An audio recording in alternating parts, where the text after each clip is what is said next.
Welcome back once again to howtocookgreatfood.com. If you haven't already, please click that button and subscribe to our channel. On the menu today, I'm going to be making a potato and chickpea curry. Let's get moving. In there, I've got some oil, sunflower oil, getting nice and hot. Let's get some whole seeds in there, or garam masala. Today, I'm just going to be using fennel seeds and green cardamom. That's it.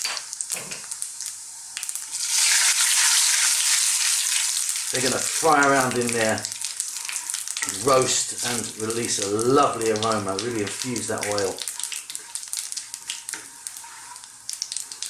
As that happens, we're going to get our potatoes in. Here's my potatoes, fairly chunky. What I've done is I've peeled them and I've actually parboiled them. So I brought them to a boil and let them cook just for a couple of minutes. So they've just got a bit of a head start, but they're really quite firm still. In they go, fry for about 2 or 3 minutes. They're going to make a bit of a noise.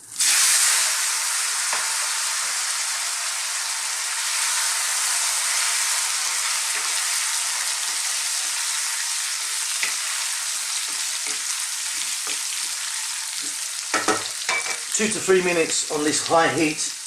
Already those fennel seeds are just amazing. So I'll be back then. We'll get on with the next stage. There you go, just a couple of minutes. Now if you wanted, you don't have to parboil your potatoes. You could just use them raw. You just have to cook them a little bit longer. That process that I've done just kind of speeds it up a little bit. Okay, let's get some fresh curry leaves in there. They're going to be fantastic. Now I've got a big heaped teaspoon of ginger garlic paste. That's a 50-50 mix of fresh ginger and garlic. Going to go in with some salt, and then I've got some white chopped onion.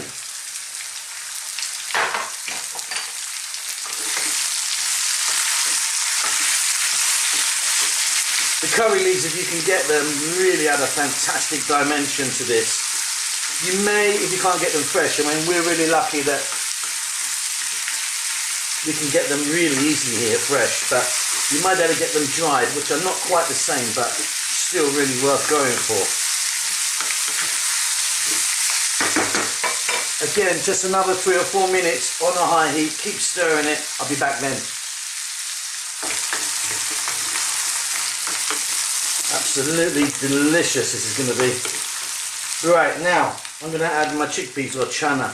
These are a pre-cooked chickpea. In fact, they're from a tin or a can. If you're using a can or a tin, just make sure you wash them really well. That water's not so lovely. If you're using them from dried, make sure you salt them, get all the little bits of stone and grit out, soak them well, and then cook them for a very long time. I always like to use the can, basically, because it's just so convenient.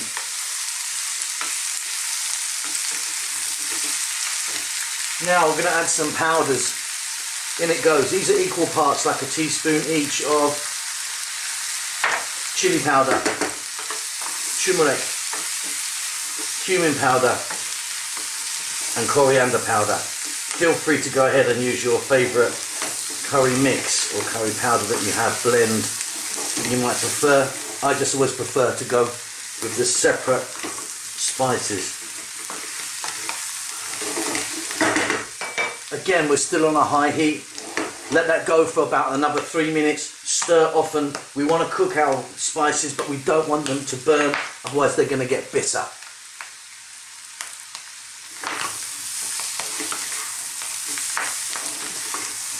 Absolutely wonderful. Going to really enjoy this one.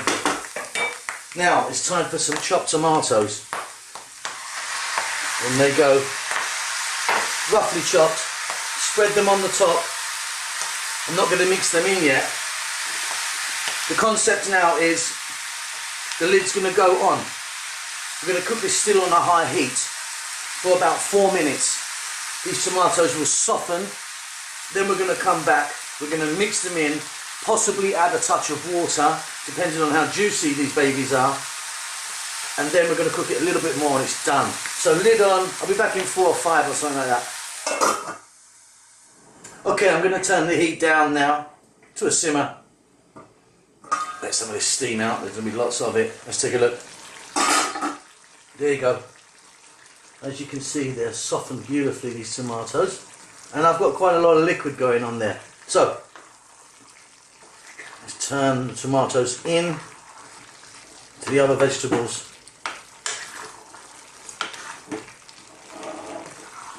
Yeah, I'm not going to need to add any more water to this, just because these tomatoes gave off a good amount. If you need to, just add a little splash, cold water. Now, I'm going to go with some green chilli. I'm putting mine in whole today on this one. And I've put in 1, 2, 3, 4, 5, 6, 7-ish. Again, up to you. Check that for salt. I'm going to add just a little bit more touch now. Like I say, we're on a simmer now, nice and low. Let me grab a knife and check these potatoes. Yeah, they're great. Lid back on, simmer, 2 minutes, I'll be back. Okay, off goes the heat. Off comes the lid. That is perfectly done now. Just a little touch here of garam masala powder. I'm only going to add a couple of little pinches, that's it. Cilantro or fresh coriander. Brothers and sisters, that's done. It's absolutely wonderful. I really enjoy that. It's quite quick to make as well. Don't forget to subscribe to our channel, please. Check out our Facebook. I mean, there's quite a few different Facebooks. The website, there's Twitter, there's loads of other sort of social stuff happening. Give us a thumbs up if you like it. Let us know how you get on. Lots and lots of love to you all. See you soon. Bye bye.